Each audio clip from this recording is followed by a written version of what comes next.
আমাদের নিত্য নতুন সব গল্প পেতে মেহেদি স্টোরি চ্যানেলটি সাবস্ক্রাইব করে বেল আইকন অল বাজিয়ে রাখুন।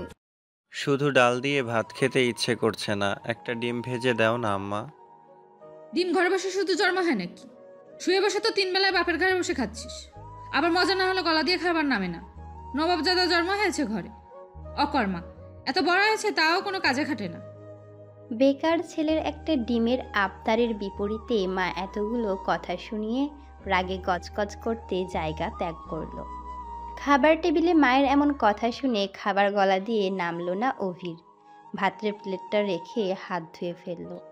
মা চাইলে ভালোভাবেই বলতে পারতো ডিম নেই। আজ সে বেকার বলে উঠতে বসতে মুখের উপরে খাবারের খোঁটাও শুনতে হচ্ছে। নিজেকে আজকাল একটা বোঝা মনে হচ্ছে। ভারী একটা দীর্ঘ শ্বাস ছেড়ে রাতে না খেয়েই ঘুমিয়ে পড়ল ছেলেটা। রাত পেরিয়ে সকাল হলো। কেউ একটিবার খেতে ডাকেনি তাকে। এক বুক চাপা কষ্ট নিয়ে না খেয়েই চলে গেল টিউশনি করাতে। এটা দিয়ে হাত খরচ চালায় ছেলেটা। আজ চাকরিওয়ালা বড় ছেলে বাড়িতে এসেছে। যে ঘরে বেকার ছেলের জন্য একটা ডিম ছিল না, সেই ঘরে আজ বাহারি আয়োজন করেছে মা। দুপুরে বড় ছেলেকে যত্ন করে খেতে দিল। ওই সময় অভিও এসেছে বাড়িতে। মা তাকে একটিবার এখনো অবধি খেতে ডাকলো না। পেটের ক্ষুধা এক প্লেট ভাতের জন্য কত কটু কথা সহ্য করে নিতে হয়। অভিও সকল কষ্ট চাপা রেখে নির্লজ্জের মতো ভাইয়ের পাশে এসে খেতে বসলো। মা ভাই বোধ হয় একটু বিরক্ত হলো তার আগমনে। মা দুই ছেলেকে ভাত দিল, তবে বড় বড় মাছ মাংসের টুকরোগুলো চাকরিওয়ালা ছেলের থালাতেই উঠল। অভি মাথা নিচু করে এক থালা কথা নামক খাবার হজম করছে, আর সেই ফাঁকে মা বড় ছেলের ভাতের নিচে বড়সড় কয়েকটা চিংড়িও গুজে দিল, যার চোখ এড়ালো না অভির। বাবা মায়ের ভালোবাসা সব সন্তানের জন্য সমান। এই যে মায়ের ভালোবাসায়ও কত ব্যবধান। এই কষ্টগুলো না কাউকে বলা যায় আর না সহ্য করা যায়। আজ তারও একটা চাকরি হলে মা তাকেও নিশ্চয় এভাবে এক্সট্রা খাতির যত্ন নিত। কথায় কথায় মন্দ বলতো না। হঠাৎ চোখের কোণে 2 ফোঁটা জল চিকচিক করছে ছেলেটার। সাথে সাথে খুব গোপনে তা লুকিয়ে প্লেটের খাবারটা চুপচাপ খেয়ে নিল।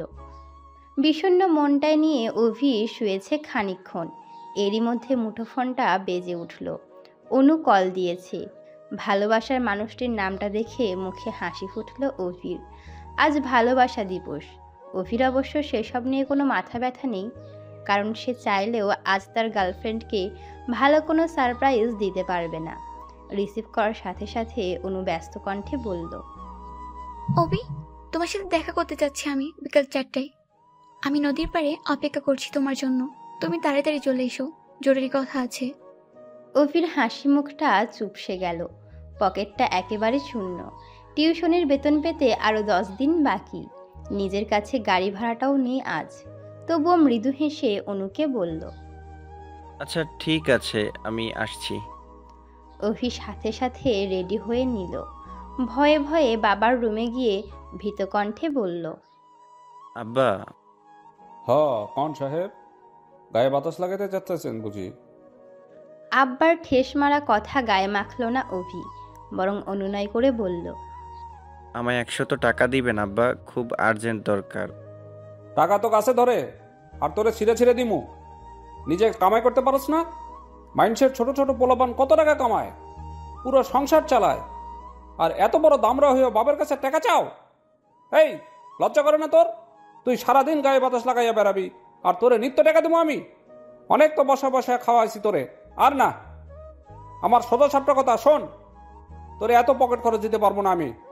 এখন থেকে নিজে নিজে কামাই করে খাওয়া, না পারলে আমার ঘর থেকে বাইরে যা। এত ঝামেলা সহ্য হয় না আমার। তুই চোখের সামনে থেকে দূর হ। আব্বার এতগুলো কথা শুনে বুকটা মোচড় দিয়ে উঠল ছেলেটার। ভারী কয়টা দীর্ঘ শ্বাস ছেড়ে নিঃশব্দে বের হয়ে গেল ঘর থেকে। এদিকে অনু বারবার কল দিয়ে তাড়া দিচ্ছে তাকে। নিজেকে সামলে নিল অভি। বাগান থেকে প্রিয়তমার জন্য একটি গোলাপ ছিঁড়ে নিল বুক পকেটে। অতপর পায়ে হেঁটেই গেল যথার্থ জায়গায়। অনু আগেই এসে বসে আছে। অভিকে দেখে উঠে দাঁড়ালো। বিরক্ত কণ্ঠে বলল, এত দেরি করলে যে? জানো কতক্ষণ ধরে বসে আছি আমি। সরি সরি আমার অনুরাগী, রাগ করো না প্লিজ, একটু বুঝো। হয়েছে, চুপ থাকো। নিশ্চয়ই টাকা ছিল না, পায়ে হেঁটে এসেছো। অভি মাথা নিচু করে ফেলল। অনু তার হাতে একটি কার্ড ধরিয়ে দিয়ে বলল, সারপ্রাইজ। এটা কি অনু? কিসের কার্ড? আমার বিয়ের কার্ড। ফার্স্ট তোমাকেই দিলাম, এসো কিন্তু। মানে কি বলছো অনু? সত্যিই বলছি। অভি কাঁপা কাঁপা হাতে কার্ডটি খুলে দেখে নিল। তার বুকের বাঁ পাশটায় চিনচিন ব্যথা করছে। কাঁপা কাঁপা কণ্ঠে জানতে চাইল, 3টা বছরের সম্পর্কের তবে আজই ইতি কথা অনু? হ্যাঁ। আচ্ছা, ভালোবাসতে না আমায় কখনো? তুমি এত স্বাভাবিক, কষ্ট হচ্ছে না তোমার অনু? কি করে পারবে আমি ছাড়া অন্য কাউকে বিয়ে করতে? প্লিজ এমন করো না অনু। বলো এসব মিথ্যে। আমি তোমায় ভালোবাসি অনু। তোমায় ছাড়া কি করে থাকবো আমি, বলো? দেখো, আবেগ দিয়ে জীবন চলে না। কম তো অপেক্ষা করিনি তোমার জন্য। আমি আর বাবা মাকে কষ্ট দিতে পারবো না। চললাম। আমার হয়ে থেকে যাও না অনু। রাখতে পারবে তুমি? আমাকে আর কয়েকটি দিন সময় দাও না প্লিজ। রাখতে না পারলে আর আটকেও না হবে। অভি হাঁটু গেড়ে বসে পড়ল মাটিতে। কি করে আগলে রাখবে নিজের ভালোবাসা? সে তো নিজেই বেকার, বাসায় নিজেরই জায়গা হয় না, তার উপরে অন্য কেউ তো নয়। অতঃপর মনের বিরুদ্ধে গিয়ে মাথা নিচু করেই বলতে হলো, সরি অনুরাগী, তোমাকে রাখার সাধ্য যে আমার নেই। চলে যাও, তবে সুখী হও স্বামীর ঘরে। ভালো থেকো আমার না হওয়া প্রিয়তমা। বিদায় আমার অনুরাগী। অতঃপর 3 বছরের ভালোবাসার দাফন হলো বেকারত্বের কারণে। এভাবে প্রতিনিয়ত হাজারো বেকার ছেলে হারায় তার প্রিয়তমা। অভি টলতে টলতে নদীর কিনারায় বসে পড়ল। নিজেকে পাগল পাগল লাগছে। প্রিয় হারানোর যন্ত্রণা এত তীব্র কেন? এত ব্যথা কেন? এই তো মনে হচ্ছে এই বুঝি দমটা বেরিয়ে যাবে তার। বুকের বাঁ পাশটা ঝলসে যাচ্ছে ছেলেটার। চোখ দিয়ে ঝরছে নীরব অশ্রু। বেকারদের এই নীরব অশ্রু লোকচক্ষুর আড়ালেই রয়ে যায়। আহ, বুক পকেটের শখের গোলাপটা আর দেয়া হলো না প্রিয়তমাকে। অভি উঠে দাঁড়ালো, নদীর জলে ছুঁড়ে ফেললো গোলাপটা। অতঃপর বিড়বিড় করে বলল, বেকারত্বের মানেই হলো রোজ হাজারো স্বপ্নের বলিদান। বেকারত্বের মানেই হলো রোজ বাস্তবতার অনলে পড়া। বেকারত্বের মানেই হলো জ্যান্ত কতগুলো লাশ। বেকারত্বের মানেই হলো জীবনে খাওয়া সেরা বাস।